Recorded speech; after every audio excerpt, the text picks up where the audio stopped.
Good day po. I'm here to discuss the reading material, which is the use of subculture as analytical tool in sociology. Bali, di-discuss ko po lahat ng naintindihan ko sa reading materials, and lahat ng example ko po is galing sa readings lang po. First po, diniscuss po ng author yung kabataan as a kabataan. Binuview daw po sila ng tao as a social problem kasi they always disobey their parents. At yung mga kabataan po kasi is mataas ang agency sa kanilang sarili. Kaya malaking tendency na di gaano sumunod sa magulang. They even called label yung mga kabataan as a folk devil or label as a social problem. Bali, dito naman po, it's talk about how social science and their approaches in understanding subculture. Kaya po nilagay yung konteksto ng pag-intindi ng kabataan as a social problem. Kaya dito po nag-come up yung sociology para to study subculture. Before I discuss the subculture per se, nais ko po muna pahapyawan ng mga halagang detalye tungkol sa readings. Firstly is yung significant others po, na tumutukoy sa primary groups ng isang tao.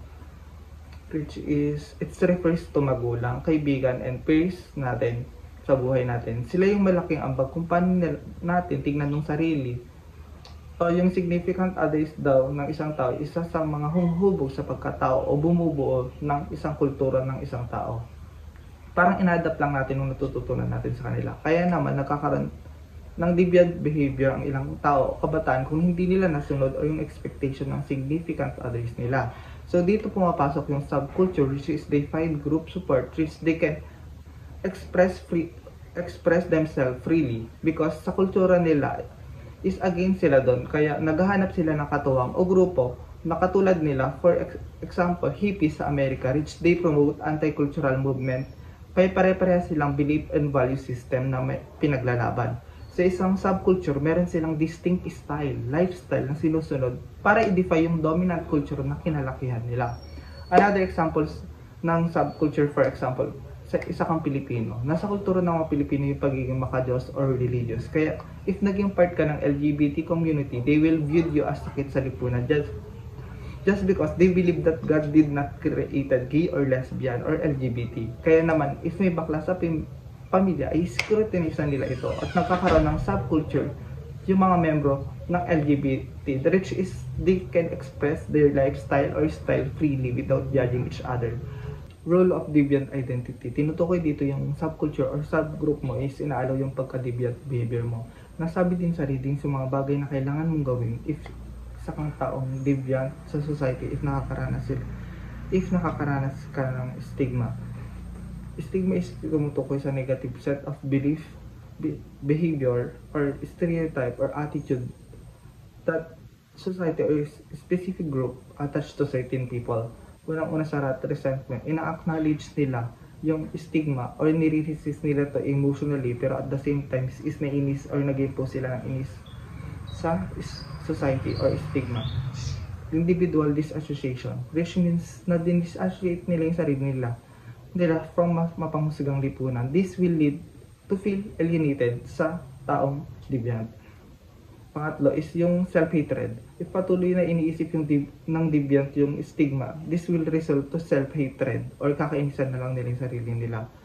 Psychological damage naman is talks about yung dahil sa view ng society na ini-impose sa'yo is nagkakaroon yun ng distress o psychological effect sa isang deviant na tao.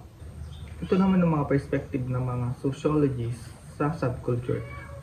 Sabi dito ni Lee at Gordon, ang subculture daw ay learned behavior na na-acquire natin through socialization.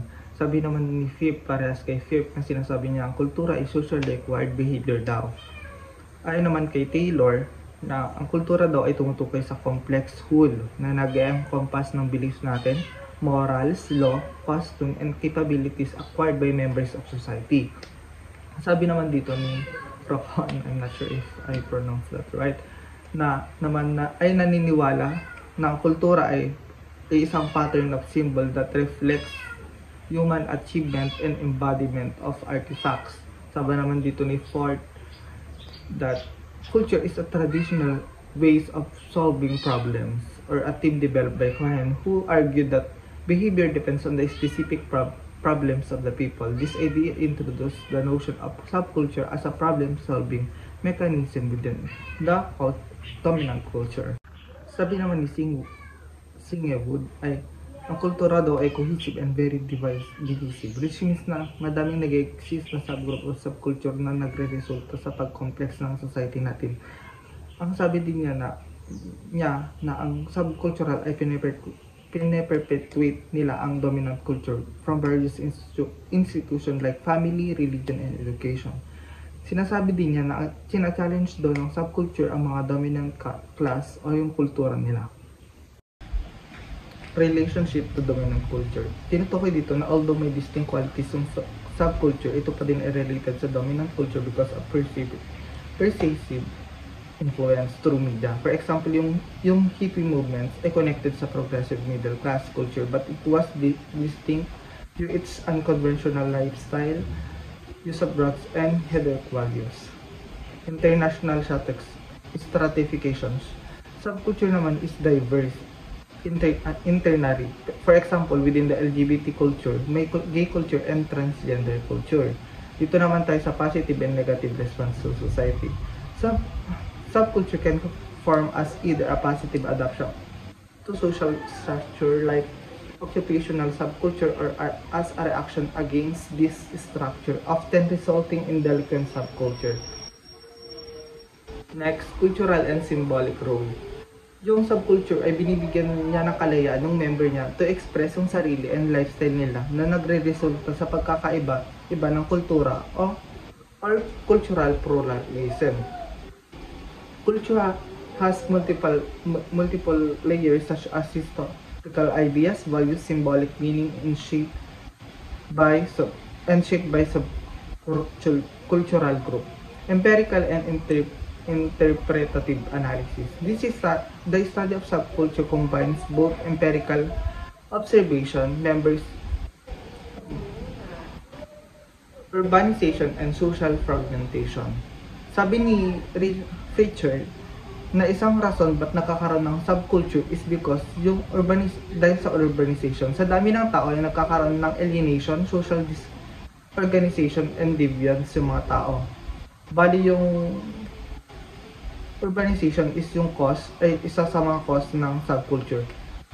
Ayon naman kila Gans and Lewis and Young, ang close-knit society or organic society ay nagpe-persist sa challenges ng urbanization. According to Rhodsman, value stretch, ito naman yung tumutukoy sa public norms and personal values na nagko-coexist sa particular na subculture, also means that there is no single social reality.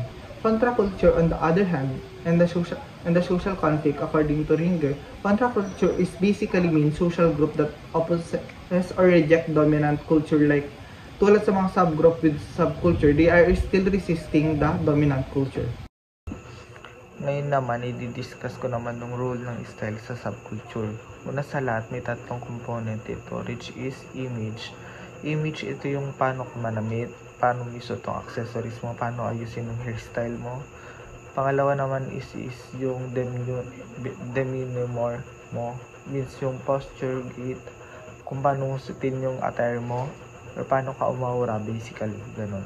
Tapos yung argot naman is a unique vocabulary, how do you speak, paano ka magsalita, yun. Basically, ang ibig sabihin lang naman ng style sa subculture is paano mo express yung identity mo o kung saan ka belong na subgroup, parang ganon. More on yung mga nagdadamit ng ganito or yung mga style nito is deviant sila sa society. True style kasi yung subculture, inaalaw nila na express yung sarili nila or yung identity nila. Yung style din is can be signify resistant, for example, for drug community, na nagdadamit sila ng exaggerated to express their self and their beliefs at mga iba pang pinaglalaban. Tapos yung style din also can be used as a cultural analysis for sociology.